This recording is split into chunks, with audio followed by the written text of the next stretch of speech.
नमस्कार दोस्तों, स्वागत है आपका अपने YouTube channel infinity classes Bhilwara पर। जैसा कि आपको पता है, हम लोग कॉमर्स फर्स्ट ग्रेड व्याख्याता की जो क्लासेस प्रारंभ कर चुके हैं। आज उसका भाग नंबर 4 लेकर आए हैं और आज का जो टॉपिक है बहुत ही इंटरेस्टिंग और बहुत ही इम्पोर्टेंट टॉपिक होने वाला है दोस्तों। प्रबंध एवं प्रबंध के सिद्धांत, management and principles of management.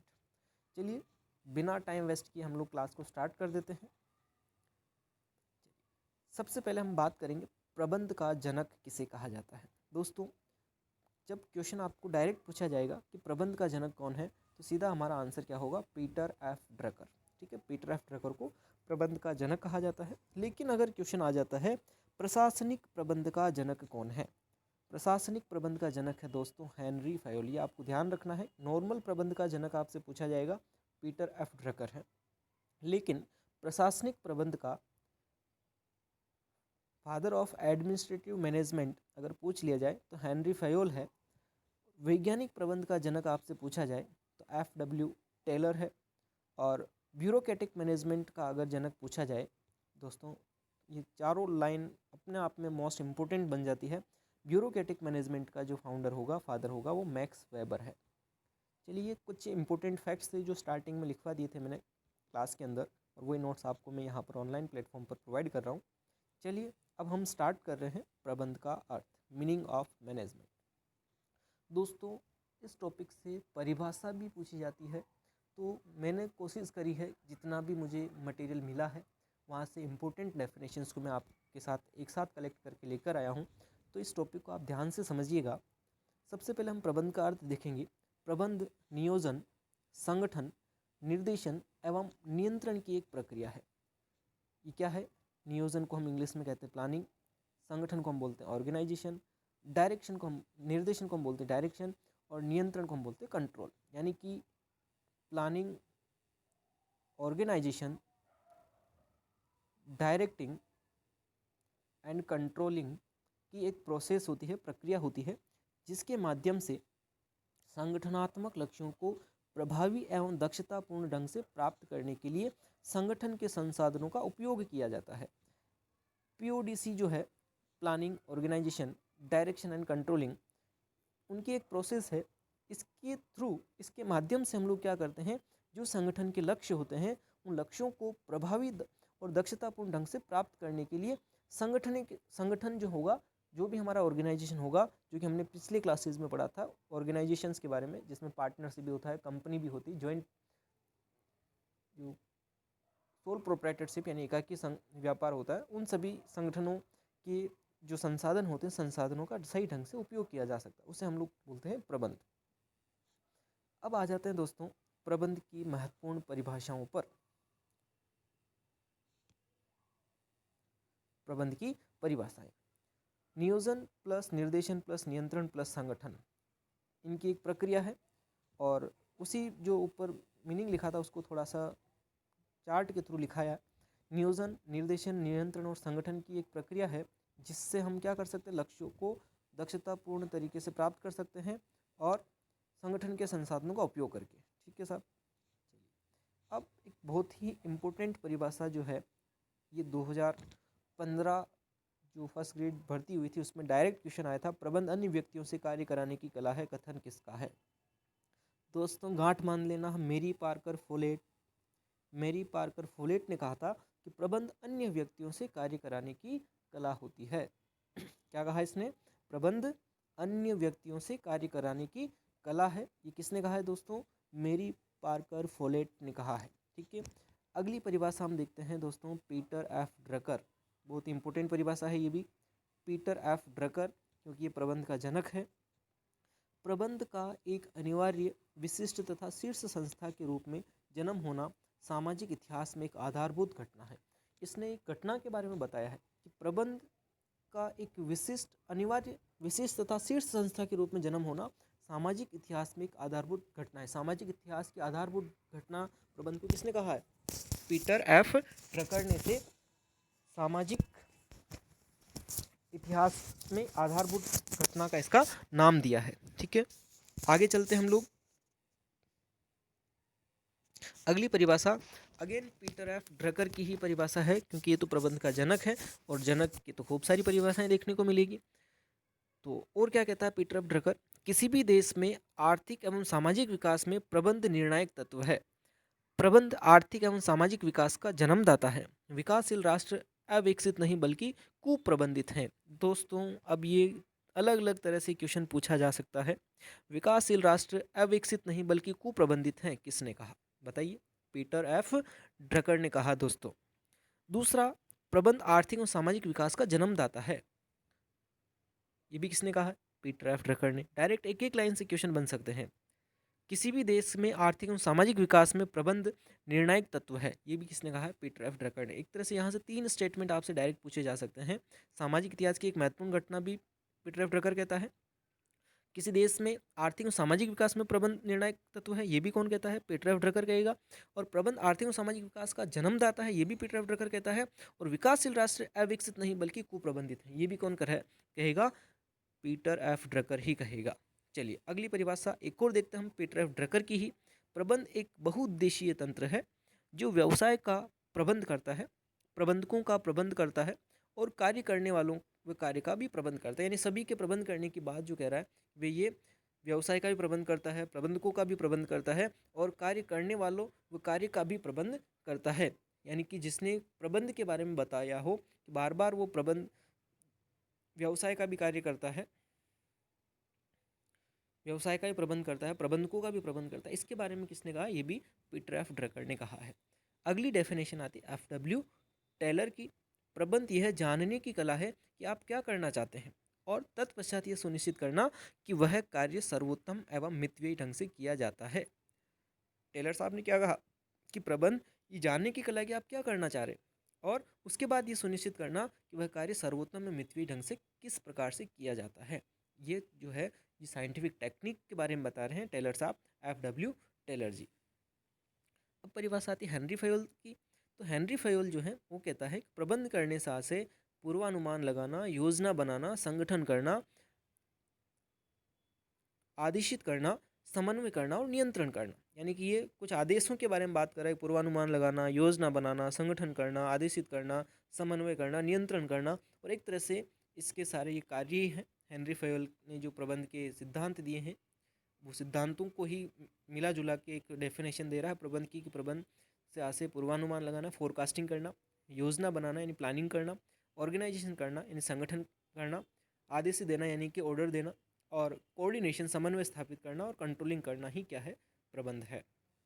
कुंट्ज और डोनेल ने क्या डेफिनेशन दी है दोस्तों? कुंट्ज और डोनेल औपचारिक वर्गों में संगठित व्यक्तियों के द्वारा उनके साथ मिलकर कार्य करने की कला क्या है? प्रबंध है। औपचारिक वर्गों में संगठित व्यक्तियों के द्वारा उनके साथ मिलकर कार्य करने की कला को क्या कहा जाता है? प्रबंध कहा जाता है। ठीक है, ये कुंट्ज और डोनेल के अनुसार परिभाषा है। अगली परिभाषा दोस्तों लॉरेंस एप्पले ने जो दी है वो परिभाषा क्या है? लॉरेंस एप्पले के अनुसार जो परिभाषा है, प्रबंध व्यक्तियों का विकास है न कि वस्तुओं का निर्देशन। प्रबंध कार्मिक प्रशासन है। डायरेक्ट ये लैंग्वेज भी आ सकती है, प्रबंध कार्मिक प्रशासन है। किसने कहा? लॉरेंस एप्पले ने कहा दोस्तों। ठीक है, प्रबंध व्यक्तियों का विकास है न कि वस्तुओं का निर्देशन, ये भी लॉरेंस एप्पले ने कहा।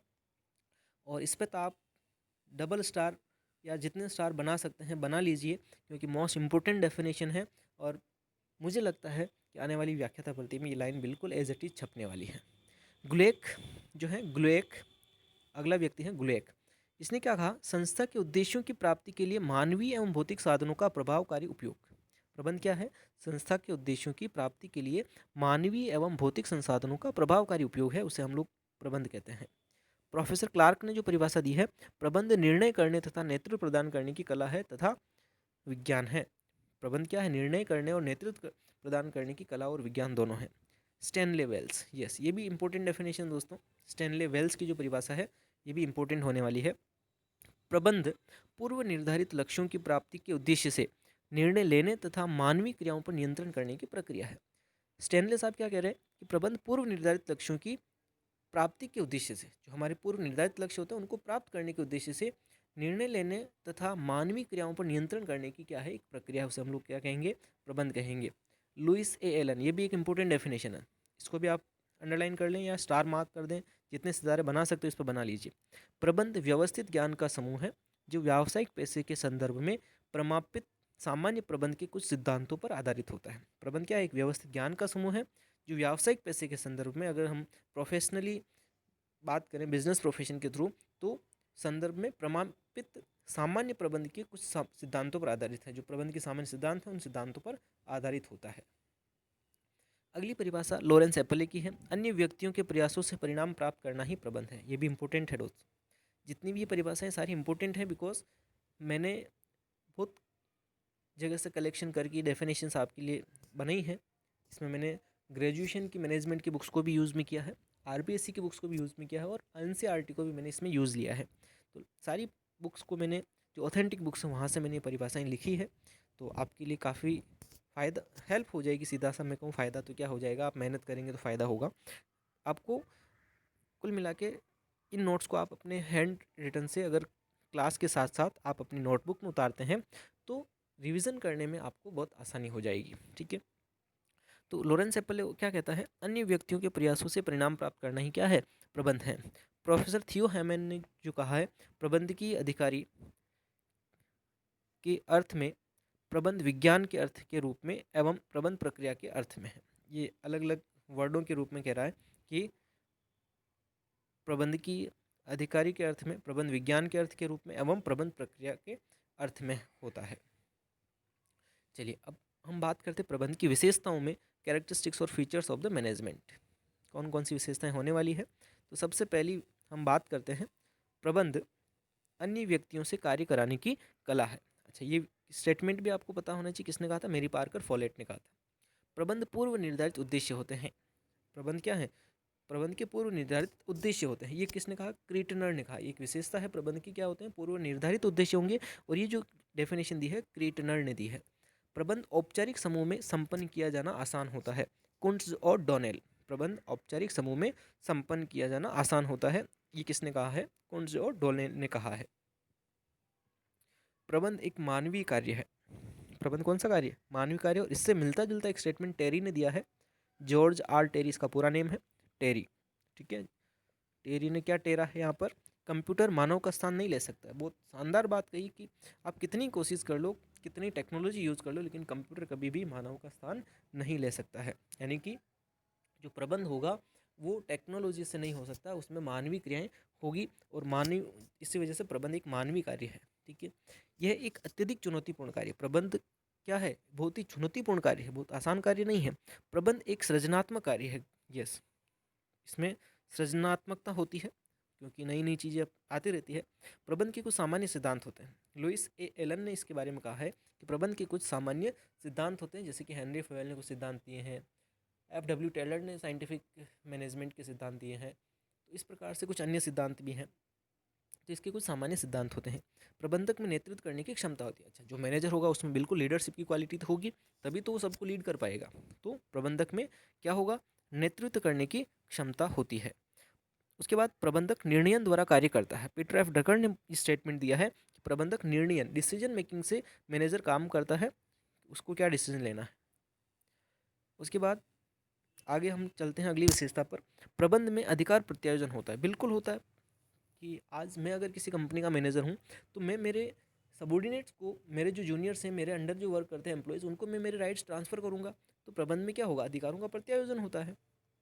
प्रबंध एक सार्वभौमिक क्रिया है। सब जगह प्रबंध लागू होता है, चाहे छोटे से छोटा काम ले लो, चाहे बड़े से बड़ा काम ले लो। ठीक है ना, तो हर जगह प्रबंध होता है। जॉर्ज आर टेरी ने एक और स्टेटमेंट दिया है, यह एक अदृश्य शक्ति है। प्रबंध को देखा नहीं जा सकता, लेकिन एक अदृश्य पावर है ये। प्रबंध निरंतर चलने वाली प्रक्रिया है। बिल्कुल है, रेगुलर चलता रहेगा, ये कभी स्टॉप नहीं हो सकता है। और इसके बाद नेक्स्ट अपन देखें तो प्रबंध एक गतिशील क्रिया है। बिल्कुल, इसमें कोई शंका नहीं है। प्रबंध बहुविधात्मक है। प्रोफेसर मेसी ने कहा है कि प्रबंध क्या है? बहुविधात्मक होता है।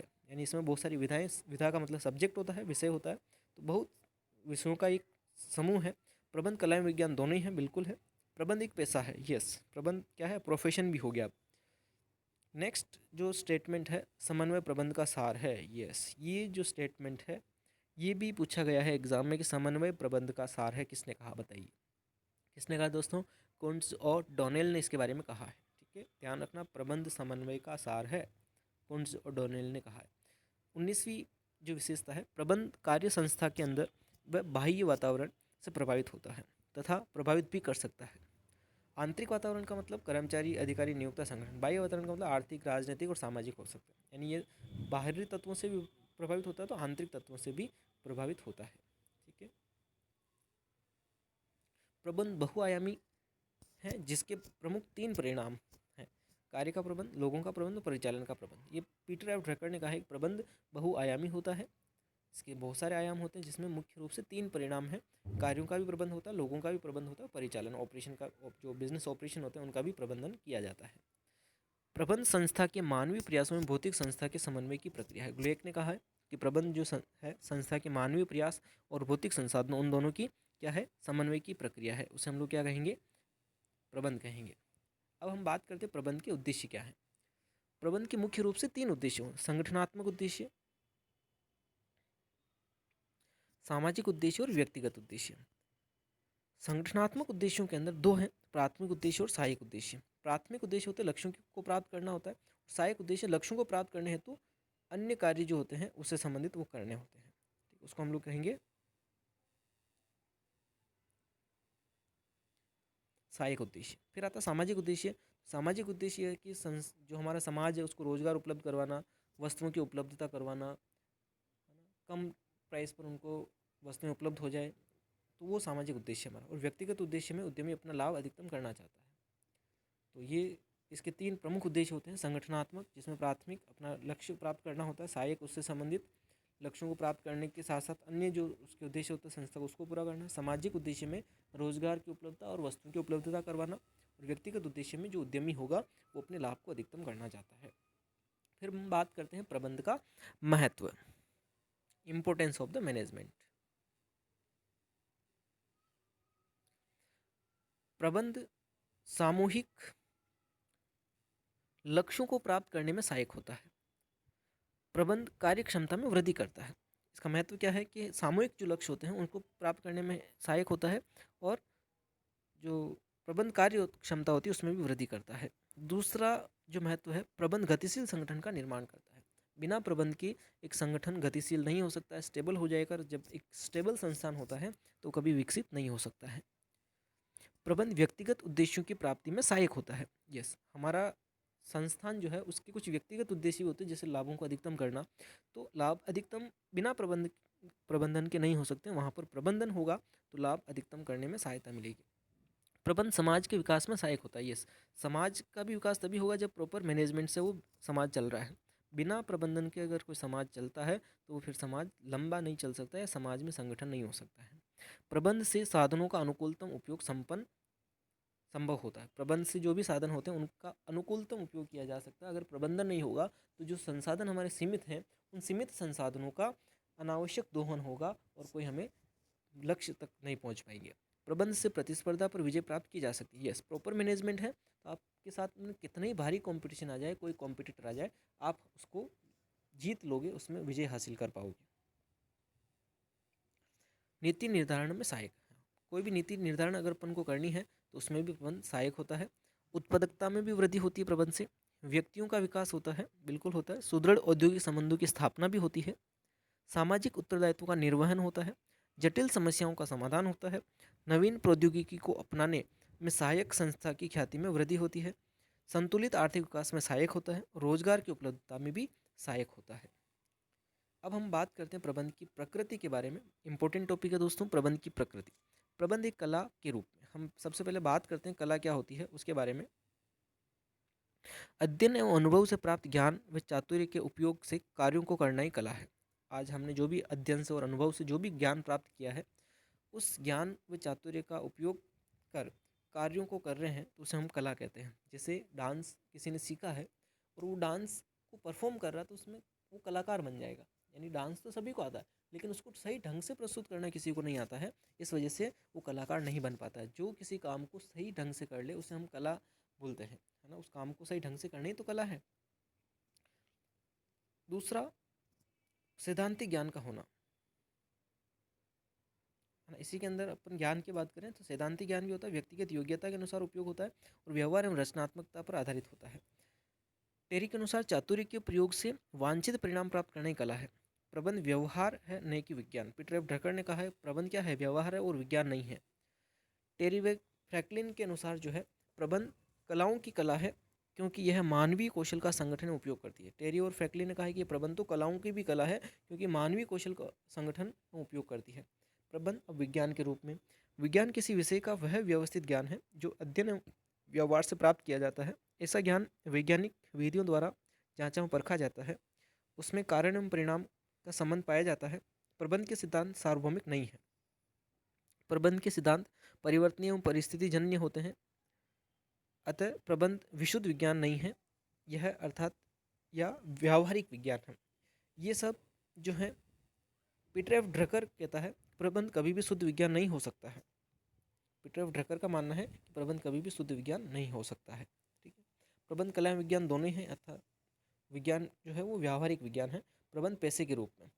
मैकफार्लेन के अनुसार ज्ञान की विद्यमानता पैसा किसे कहा गया, औपचारिक रूप से ज्ञान की प्राप्ति।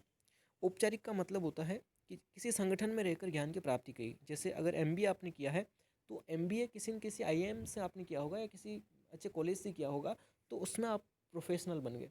आप अगर चार्टर्ड अकाउंटेंट है तो चार्टर्ड अकाउंटेंट भी एक प्रोफेशन है, तो वो भी किसी न किसी ऑर्गेनाइजेशन के अंदर रहकर हमने उसको काम को सीखा है। तो औपचारिक रूप से ज्ञान की प्राप्ति अगर होती है तो वो प्रोफेशन है। प्रतिनिधि संस्था होती है, जैसे आज एक सीए है तो किसको रिप्रेजेंट करता है, आईसीआई को रिप्रेजेंट करता है। सीएस है तो किसको रिप्रेजेंट करती है, वो आईसीएसआई को रिप्रेजेंट करता है। लॉयर्स जो हैं बार काउंसिल ऑफ इंडिया को रिप्रेजेंट करते हैं। डॉक्टर्स हैं मेडिकल काउंसिल ऑफ इंडिया को रिप्रेजेंट करते हैं। तो इस प्रकार से जितने भी प्रोफेशनल पर्सन्स हैं वो किसी न किसी संस्था को रिप्रेजेंट करते हैं। और ये सारी जो प्रोफेशंस होते हैं उसमें प्रकृति कैसी होती है, सेवा की प्रकृति होती है, यानी सर्विस प्रोवाइड करने वाले होते हैं। होज एंड जॉनसन के अनुसार क्या है, प्रबंध एक धंधा है जिसके लिए विशेष ज्ञान की आवश्यकता होती है तथा जिसे समाज में उच्च स्तर की सेवा भावना से अपनाया जाता है। प्रबंध पूर्ण रूप से पैसा नहीं है लेकिन इसका पैसे के रूप में विकास हो रहा है। अभी भी मैनेजमेंट को पूरी तरह से पैसा नहीं माना गया है, लेकिन धीरे धीरे इसका पैसे के रूप में विकास होता जा रहा है। फिर आता है प्रबंध एक प्रणाली के रूप में। प्रबंध किसी सामान्य उद्देश्य की प्राप्ति के लिए विभिन्न क्रियाओं या अंगों का संकलन है जिनमें परस्पर संबंध पर एवं निर्भरता होती है। प्रबंध क्या एक प्रणाली है, प्रोसेस है, जिसमें सामान्य उद्देश्य की प्राप्ति के लिए विभिन्न क्रियाओं या अंगों का संकलन होता है और जिनमें परस्पर संबंध एवं निर्भरता भी होती है। प्रणाली तंत्र क्या, सिस्टम, तो इनपुट जैसे हम लोग देते हैं, आगत जिसको बोलते हैं, उसमें प्रोसेसिंग होती है, प्रोसेसिंग या प्रसंस्करण होता है यानी रूपांतरण। फिर उत्पाद बनता है जिससे हम निर्गत या आउटपुट बोलते हैं, फिर वापस उसका फीडबैक देके इनपुट में पहुंचा दिया जाता है। इसको प्रणाली तंत्र सिस्टम कहा जाता है। प्रबंध एक सार्वभौमिक क्रिया है। प्रोफेसर स्टीफन और रॉबिन्सन ने क्या कहा, प्रबंध के सिद्धांत पूर्ण रूप से सार्वभौमिक नहीं है। अच्छा, ये ध्यान रखना कि अपन ने विशेषता में तो पढ़ा था प्रबंध जो है सार्वभौमिक होता है, लेकिन प्रबंध के सिद्धांत सार्वभौमिक नहीं है क्योंकि यह देश या संगठन पर, संगठन के उद्देश्यों पर एवं संगठन के प्रबंध दर्शन पर निर्भर करता है। बिल्कुल सही कहा इसने कि सिद्धांत सार्वभौमिक नहीं हो सकते। प्रबंध सार्वभौमिक हो सकता है लेकिन प्रबंध के सिद्धांत सार्वभौमिक नहीं हो सकते हैं। लेकिन प्रबंध के सिद्धांतों को सार्वभौमिक माना जाता है। कुछ सिद्धांतों को छोड़कर अन्य सभी सिद्धांत सभी संगठनों पर लागू होते हैं। लेकिन प्रबंध के सिद्धांतों को सार्वभौमिक माना जा सकता है, कुछ सिद्धांतों को अगर छोड़ दिया जाए तो बाकी सभी संस्थान सभी संगठनों में लागू होंगे। थियो हेमन के अनुसार प्रबंध के सिद्धांतों को लागू किए जा सकते हैं क्योंकि ये परिस्थिति जन्य स्थिति में सिद्धांतों को परिवर्तित कर लागू किया जा सकता है। थियो हेमन फिर इसके कटाक्ष में क्या बोलता है, ये किसने कहा, प्रोफेसर स्टीफन रॉबिन्सन तो बोल रहे हैं कि सभी जगह लागू नहीं होते, लेकिन थियो हेमन कहते हैं कि नहीं, प्रबंध के सिद्धांत लागू सब जगह हो सकता है, बस परिस्थिति के अनुसार उन सिद्धांतों को बदल दो। प्रबंध सामाजिक उत्तरदायित्व के रूप में, प्रबंध की पूर्ति कर्ताओं, निवेशकों, ऋणदाताओं, ग्राहकों, समाज, सरकार आदि के प्रति सामाजिक उत्तरदायित्व होते हैं। इस वजह से सामाजिक उत्तरदायित्व के रूप में है। आज जो पूर्ति करता है वो भी उससे उम्मीद करते हैं कि हमें पैसा टाइम पर मिलेगा। इन्वेस्टमेंट जो है, इन्वेस्टर्स वो इन्वेस्ट करते हैं तो उनके प्रति भी एक संगठन प्रबंध का उत्तरदायित्व है कि उनको समय पर रिटर्न मिले। ऋणदाताओं का भी ये प्रबंध का सामाजिक उत्तरदायित्व है कि उनको समय पर ब्याज का भुगतान हो। ग्राहकों की ये आशा रहती है कि समय पर उन्हें उत्पाद मिले। तो प्रबंध सामाजिक उत्तरदायित्व के रूप में भी होता है। प्रबंध जन्मजात एवं अर्जित प्रतिभा के रूप में, प्रबंधकों के गुण किसी व्यक्ति में जन्म से ही होते हैं, वही इन गुणों को शिक्षा, प्रशिक्षण, अनुभव द्वारा भी प्राप्त किए जा सकते हैं। प्रबंध जन्मजात भी होती है और अर्जित प्रतिभा भी होती है ना। बहुत सारे लोगों को नहीं सीखते, फिर भी फैमिली खानदान के जो सिम्टम्स होते हैं उनमें गुणसूत्रों की वजह से वो सीख के आते हैं, जो परिवार में होते हैं उनसे जन्मजात होते हैं। लेकिन कुछ लोग बाद में जाकर सीखते हैं, अनुभवों से सीखते हैं, तो ये जन्मजात भी होता है और अर्जित प्रतिभा के रूप में भी हो सकता है। प्रबंध एक बहुविधा के रूप में, विधा का मतलब विषय होता है, पहले ही मैंने बताया था। ज्ञान की प्रत्येक स्वतंत्र शाखा को विधा कहा जाता है। प्रबंध शास्त्र में निम्न विधाओं का योगदान रहता है, जैसे अर्थशास्त्र निर्णय प्रक्रिया, संसाधनों का आवंटन, संसाधनों का समुचित उपयोग आदि से संबंधित होता सिद्धांत है कि किस प्रकार से संसाधनों का आवंटन किया जाएगा, किस प्रकार से रिसोर्सेज को डिस्ट्रीब्यूट करेंगे, किस प्रकार से उनको मैनेज करना है, सब इकोनॉमिक्स में हम लोग सीखते हैं, तो मैनेजमेंट वहाँ पर भी है। पॉलिटिकल साइंस यानी राजनीतिक शास्त्र, यह संगठन संरचना, संगठन के सिद्धांत नेतृत्व करना सिखाती है। जीव विज्ञान एवं मनोविज्ञान मानव व्यवहार को समझने या उसे नियंत्रित करने में उपयोगी होती है। समाजशास्त्र व्यक्ति समूह का अध्ययन, उन समूह को समझने की अवधारणा। मानव शास्त्र नैतिक मूल्यों एवं व्यावसायिक नैतिकता का ज्ञान उपलब्ध करवाता है। प्रबंध के स्तरों की बात करें तो प्रबंध का सबसे पहला स्तर आता है उच्च स्तरीय प्रबंध, है ना, ये अलग टॉपिक आ गया स्टूडेंट्स। उच्च स्तरीय प्रबंध में आते हैं अंशधारी तो सही, उसके बाद संचालक मंडल, अध्यक्ष, प्रबंध संचालक, महाप्रबंधक और विभिन्न उपाध्यक्ष जितने भी होंगे ये उच्च स्तरीय प्रबंध में आएंगे। और उच्च स्तरीय प्रबंध का काम क्या है, यहाँ से डायरेक्ट क्वेश्चन आता है, नीति निर्धारण का, नीति निर्माण का कार्य किस स्तर पर किया जाता है, तो उच्च स्तरीय प्रबंध पर किया जाता है। ठीक है, फिर आता है नीतियों का मूल्यांकन करना, यह आता है मध्य स्तरीय प्रबंध। मंडल इसमें आते हैं, मंडल प्रबंधक, संयंत्र प्रबंधक, विभागीय प्रबंधक और क्षेत्रीय प्रबंधक, यहाँ पर नीतियों का मूल्यांकन होता है। उसके बाद आता है निम्न स्तरीय प्रबंधक, या इसी को प्रथम पंक्ति प्रबंधक या पर्यवेक्षक प्रबंध भी कहा जाता है। इसे प्रथम पंक्ति प्रबंध भी कहा जाता है। यहाँ पर इसमें कौन कौन आएंगे, तो शाखा प्रबंधक, मुख्य पर्यवेक्षक फोरमैन और यानी सुपरवाइजर हो गया, बाह्य पर्यवेक्षक जो सुपरवाइजर होते हैं, और यहाँ पर होता है नीतियों का क्रियान्वयन। निर्माण करते हैं उच्च प्रबंधक उच्च स्तरीय प्रबंध में, मूल्यांकन होता है निम्न मध्य स्तरीय में, और उनका क्रियान्वयन होता है, जो काम करने लागू किया जाता है वो निम्न स्तरीय प्रथम पंक्ति प्रबंधन में लागू किया जाता है। उसके बाद प्रबंध का क्षेत्र देखें, जहाँ मानव सामूहिक प्रयास द्वारा उद्देश्यों की प्राप्ति में संलग्न है वहाँ प्रबंध आवश्यक है। जहाँ भी मानव प्रयास से कोई भी काम किया जा रहा है, किसी भी लक्ष्य को प्राप्त किया जा रहा है, तो वहाँ पर प्रबंध की आवश्यकता होती है। प्रबंध का क्रियात्मक क्षेत्र, इसके अंतर्गत उत्पाद प्रबंध, सामग्री प्रबंध, विपणन प्रबंध, वित्त प्रबंध, सेवा वर्गीय प्रबंध, कार्यालय प्रबंध, परिवहन प्रबंध, निर्यात आयात प्रबंध, यानी कि जितने भी काम होते हैं मार्केटिंग से रिलेटेड वहाँ पर हम प्रबंध को यूज़ करते हैं। प्रबंध का गैर व्यावसायिक क्रियात्मक क्षेत्र है, इसके अंतर्गत जनोपयोगी सेवाओं का प्रबंध, वातावरण प्रबंध, शिक्षा प्रबंध, प्रतिरक्षा प्रबंध, न्याय प्रबंध एवं तकनीकी प्रबंध शामिल होते हैं। नवीन क्रियात्मक क्षेत्र अगर देखें हम लोग तो इसके अंतर्गत सार्वजनिक उपक्रमों का प्रबंध, विनियोग व पोर्टफोलियो प्रबंध, उद्यमिता प्रबंध, लघु व्यवसाय प्रबंध, थोक व फुटकर व्यापार प्रबंध, विपणन, शोध व प्रबंधकीय कार्य या इवेंट प्रबंध, सीखने का प्रबंध, समय का प्रबंध एवं ज्ञान का प्रबंध शामिल होता है। ये नवीन क्रियात्मक क्षेत्र। इसके बाद जो अगला टॉपिक आएगा दोस्तों, प्रबंध का महत्व है, ये हम लोग आज डिस्कस नहीं करने वाले हैं। प्रबंध के महत्व को हम लोग अगली क्लास में लेंगे, क्योंकि ये वीडियो वैसे आपका काफ़ी लंबा हो गया। मैं कम समय में ज़्यादा मैटर देने की कोशिश कर रहा हूँ, क्योंकि मैंने बीच में कोई फालतू बात आपसे नहीं करी है, सीधा टॉपिक टू टॉपिक मैंने आपको यहाँ पर एक्सप्लेन किया है। तो उम्मीद करता हूँ ये क्लास आपके लिए उपयोगी रही होगी। अगर आपको ये क्लास सही लगती है, उपयोगी लगती है, तो आप अपने जितने भी फ्रेंड्स हैं जो कॉमर्स की किसी भी भर्ती के लिए तैयारी कर रहे हैं, मुख्य रूप से फर्स्ट ग्रेड और कॉलेज लेक्चरर बिजनेस एडमिनिस्ट्रेशन के अंदर जो प्रिपरेशन कर रहे हैं, और नेट जेआरएफ कॉमर्स फील्ड से अगर कोई प्रिपरेशन कर रहा है, तो उन सभी के लिए वीडियो इंपॉर्टेंट होने वाला है। इसके अलावा जूनियर अकाउंटेंट के लिए भी ये वीडियो इंपॉर्टेंट है। तो आप अपने सभी दोस्तों के साथ इस वीडियो को शेयर करें, अधिक से अधिक आपके जितने भी ग्रुप्स हैं कॉमर्स के रिगार्डिंग, उन सभी ग्रुपों में इस वीडियो को पहुँचाएँ। इतनी सी आपकी मेहरबानी होगी, क्योंकि आप लोगों का अगर सहयोग रहा तो हम लोग फ्री ऑफ कॉस्ट इस फर्स्ट ग्रेड कॉमर्स सब्जेक्ट का मैं कोर्स आपको प्रोवाइड करूँगा। तो आपसे इतना सा मुझे फेवर चाहिए, ठीक है, और मुझे उम्मीद है कि आप इतना फेवर मुझे ज़रूर करेंगे। ओके दोस्तों, अभी के लिए इतना ही। Goodbye, take care yourself and जय हिंद, जय भारत।